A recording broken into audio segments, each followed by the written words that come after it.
Merci d'être avec nous. La Russie dénonce ce soir une guerre économique menée par les États-Unis. Joe Biden, on en parlait hier, a décidé d'imposer un embargo sur le gaz et le pétrole russe, ce qui n'est pas le cas pour l'instant des Européens, qui peuvent très difficilement s'en passer, semble-t-il.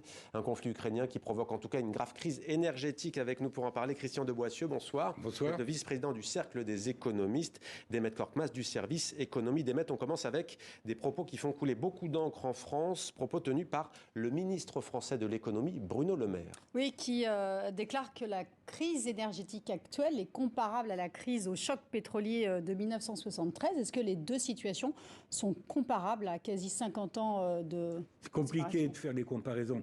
Je vais juste vous rappeler deux chiffres. En 1973, au moment de la guerre du Kippour, avant le prix du baril valait 4 $, et le choc pétrolier a fait passer à 12. Il valait même 3 $, il est passé à 12 multiplié par 4. Alors, on ne va pas comparer les dollars de 73 aux dollars d'aujourd'hui. Je n'ai pas la table sous la main qui permet de faire cette comparaison. Et je rappelle que le premier choc, ça a été une énorme surprise à l'époque, multiplié par 4. Aujourd'hui, avant l'invasion de l'Ukraine, le prix du baril valait 80 $. Aujourd'hui, on est entre 120 et 130.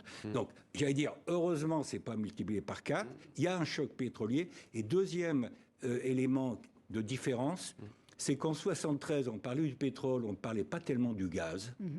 Et là, il y a un choc gazier en même temps que le choc pétrolier, et puis plus le choc sur les prix alimentaires. Mais jusqu'où ça va aller? Parce que là, le record, c'est 2008, je crois, 147 $ environ. Oui, vous avez compris, ça va atteindre 200. Les comparaisons sont compliquées parce que... Oui, mais là, tout de même, c'est quoi, 200 la prochaine étape? 300, ça va pas... On le sait, ça va dépendre de la durée, de l'évolution du conflit, des réactions des uns et des autres.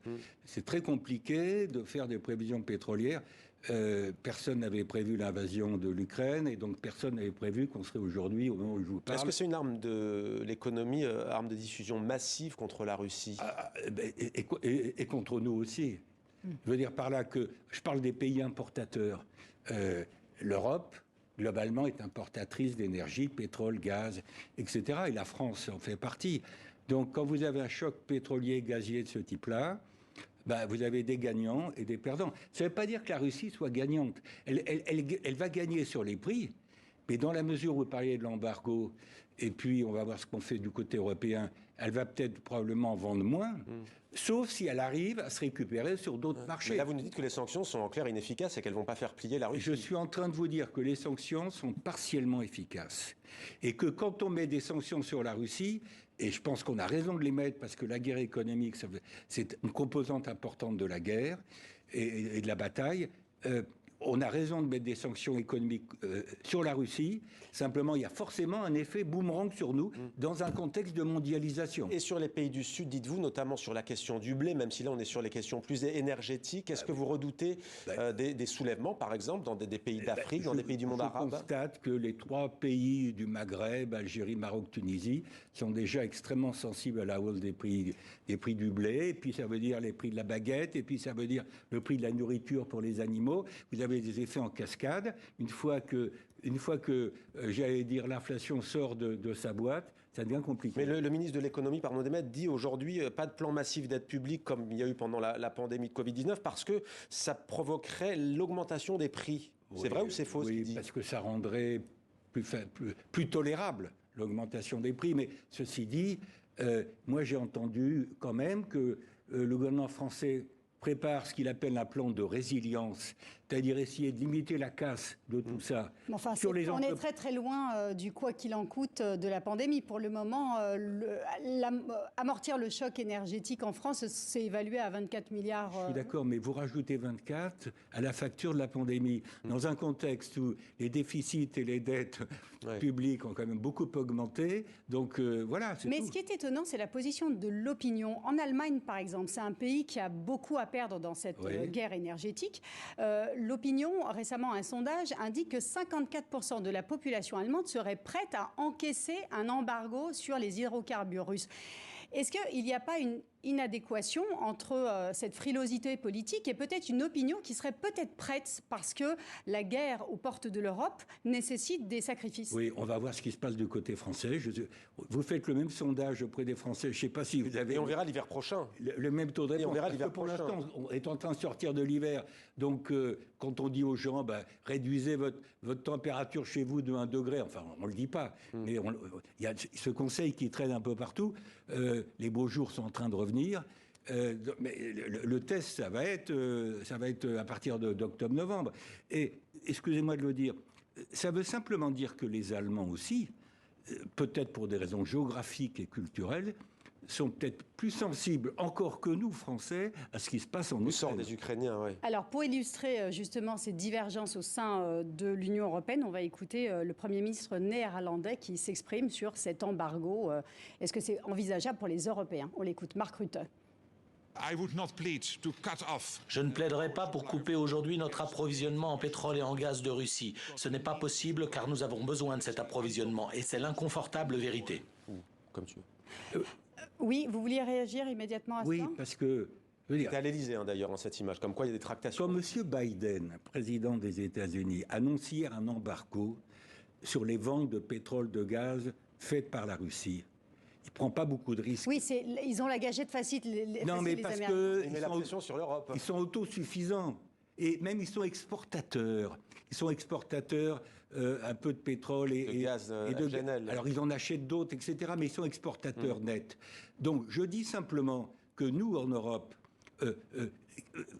la facture énergétique de l'Europe, de l'Union européenne, elle provient en moyenne à 45% de la Russie pour le pétrole et à 20% pour le gaz. Et pour l'Allemagne, les chiffres sont encore plus élevés. Monsieur de Boissieu, est-ce que cette décision unilatérale américaine, même si elle a été prise en coordination avec les Alliés, c'est pas aussi un peu mettre les Européens en difficulté parce que finalement... Je ne suis pas sûr que ce soit voulu. C'est peut-être plus de la maladresse que du calcul. Je dis simplement que le problème qui est posé, c'est à quelle vitesse on va pouvoir se redéployer du point de vue énergétique. Ça n'est pas en quelques semaines ou quelques mois que vous pouvez changer ce qu'on appelle le mix énergétique, c'est-à-dire la structure de nos consommations d'énergie. L'Allemagne dépend à 55% dans ses importations d'énergie, elle dépend de la Russie. L'Autriche, 80%. Oui. Donc là, alors les renouvelables, on peut les développer, mais il faut du temps. Du côté français, on va relancer le nucléaire, mais c'est pas en quelques jours, quelques semaines et même quelques mois que ça se fait. Donc la gestion du temps est fondamentale. Alors on va juste prendre, ça va vous surprendre, en tout cas on verra, mais cette guerre en Ukraine aurait-elle des conséquences inattendues? En froid depuis 2019, Washington et Caracas, donc les États-Unis et le Venezuela, pourraient se rapprocher à la faveur de l'embargo décrété par Joe Biden. Le récit d'Antoine Delpierre. Cette semaine, devant ses conseillers, c'est avec un ton plus qu'inhabituel que Nicolás Maduro est revenu sur une rencontre tout aussi surprenante. Samedi dernier, Caracas a reçu la discrète visite de hauts responsables américains. Ce n'était pas arrivé depuis 2018 et la réélection du président vénézuélien qualifiée alors de frauduleuse par Washington. Nous avons tenu cette réunion dans le bureau présidentiel. Les deux beaux drapeaux étaient là, unis comme doivent l'être les drapeaux des États-Unis et du Venezuela. Et nous avons parlé pendant près de 2 heures. Le ton inédit de la part du président vénézuélien qui a qualifié la réunion de respectueuse, cordiale et très diplomatique est-il un signe de détente entre les deux pays? De son côté, Washington a donné quelques détails sur la rencontre. Le but du voyage effectué par des responsables de l'administration était de discuter d'une série de sujets, dont bien sûr la sécurité énergétique. Alors que Caracas subit depuis 3 ans les sanctions américaines visant sa principale ressource qu'est le pétrole, cette soudaine volte-face de Washington n'est pas anodine. Depuis le début de la guerre en Ukraine, les États-Unis cherchent à isoler Moscou économiquement et diplomatiquement. Si Nicolás Maduro était prêt à prendre ses distances avec le Kremlin, les États-Unis pourraient se remettre à acheter du pétrole vénézuélien. Une solution plus que plausible depuis hier. Lors d'une allocution à la Maison-Blanche, Joe Biden a décidé d'interdire l'importation de pétrole venu de Russie.